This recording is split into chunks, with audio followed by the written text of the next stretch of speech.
You ask Tiger to solve. This deals with linear equations with one unknown. The final result is x equals 25. Let's solve it step by step. Swap sides. Isolate the x. Multiply both sides by inverse fraction 5/7.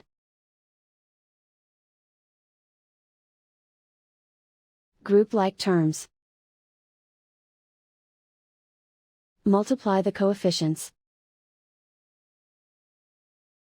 Simplify the fraction. Multiply the fractions.